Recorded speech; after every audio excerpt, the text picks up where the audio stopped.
fear of the superintelligent, overmighty machine is embedded in our psyche.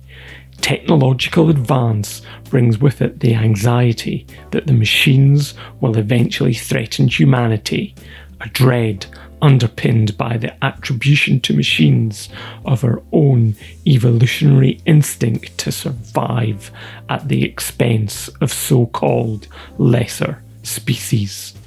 The word robot itself comes from the Czech robota, meaning forced labour. The staple sci-fi plot is the assumption that a machine with comparable or even greater abilities than our own inevitably become an enemy. With artificial intelligence advancing in ways that were once the preserve of science fiction, laws governing its behaviour are being hastily thought up. Some 80 years ago, at the age of 30, today's history maker predicted an apocalyptic power struggle between machines and mankind in a series of short stories entitled I, Robot, that writer being Isaac Asimov.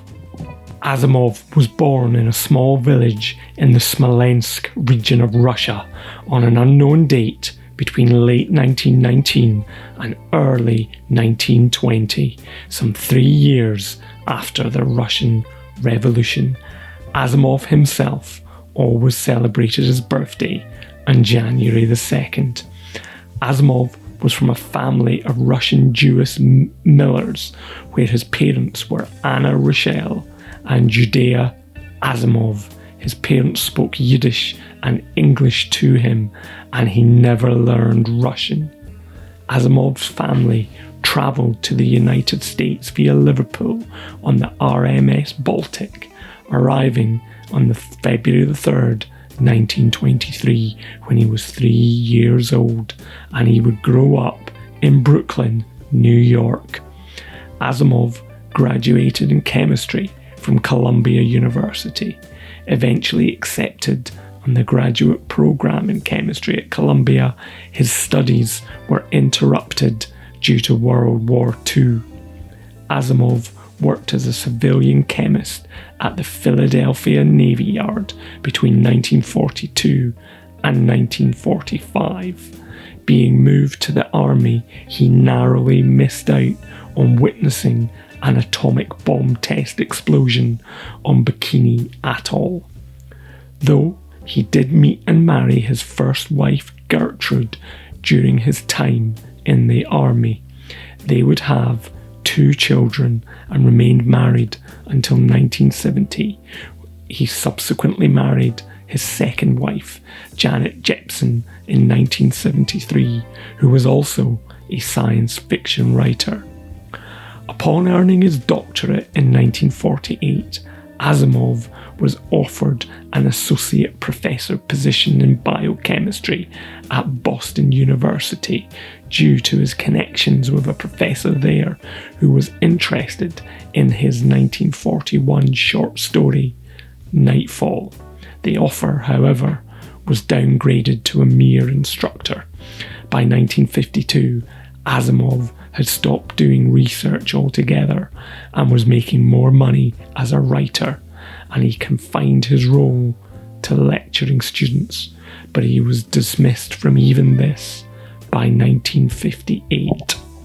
Asimov became a science fiction fan at a young age when he began reading the pulp magazines sold in his family's candy store, and he began writing at the age of 11.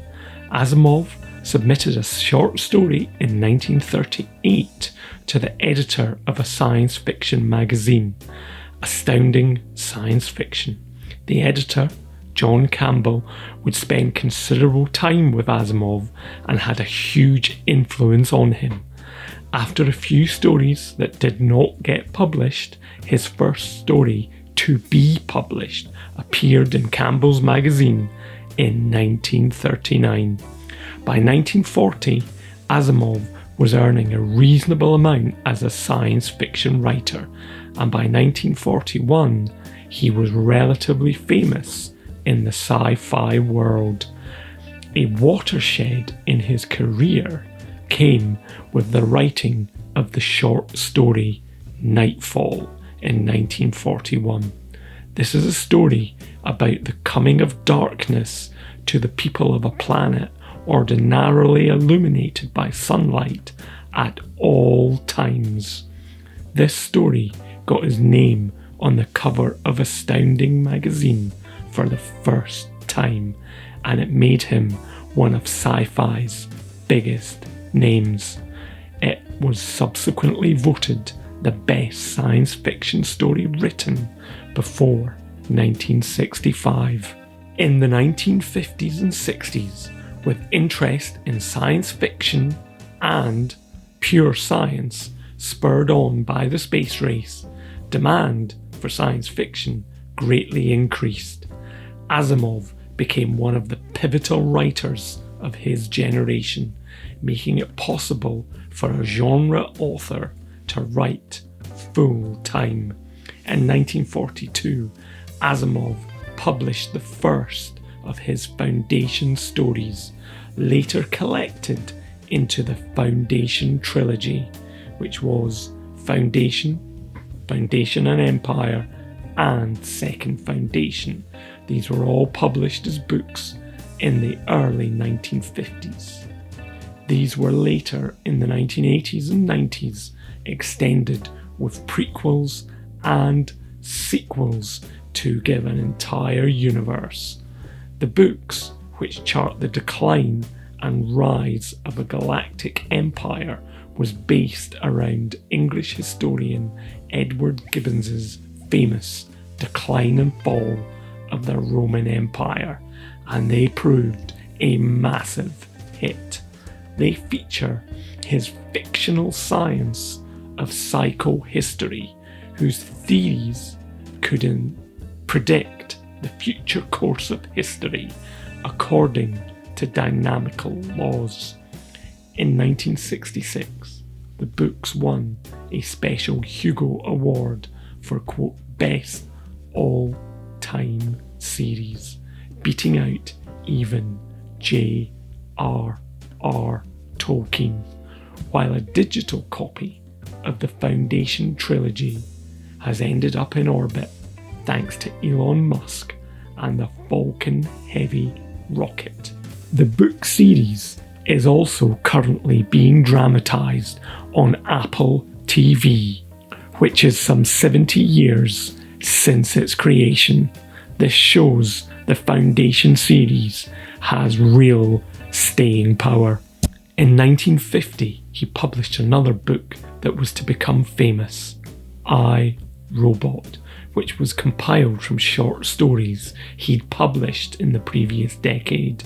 The stories invented the word robotics, a term Asimov assumed already existed, and crucially, it also introduced the world to his 3 laws of robotics, and these are still in use, discussed, and debated today. During the late 1950s and 60s, Asimov substantially decreased his fiction output and greatly increased his non-fiction production, writing mostly on science topics, including a wide-ranging reference work, The Intelligent Man's Guide to Science. He also published many history books across a wide sweep of historical periods. He was also a man of curious contrasts as a scientific thinker. He loathed flying, only doing it twice in his life, choosing instead to stick to cruise ships and trains. He also never learned to swim or ride a bicycle, although he did eventually learn to drive. There was, however, sadly, a seedier side to Asimov. He was, essentially at times, a sex pest. In the late 1960s, Asimov went through a period of grabbing the bottoms of women he found attractive. After a series of heart problems, Asimov had a triple bypass operation in 1983. Tragically, the blood transfusions he received during the operation were contaminated with HIV, and he would later develop full-blown AIDS. He died in his beloved New York on April 6, 1992. But such was the stigma about AIDS at the time, his widow waited 10 years to reveal the true cause of his death. While it would be fair to say Asimov is not considered great for his actual writing style, which tends to use short words and simple sentence structure, he is, though, one of the most prolific writers of all time, writing or editing over 500 books and reams of articles on everything ranging from science, psychology, astronomy, biochemistry, and of course, science fiction. Even non-sci-fi fans have probably heard of the widely acclaimed Foundation series of books and his rules of robotics. And as the creator of some of the finest works in the science fiction canon, and also enormously educating his readers on everything from physics to Bible studies, Isaac Asimov was truly a history maker.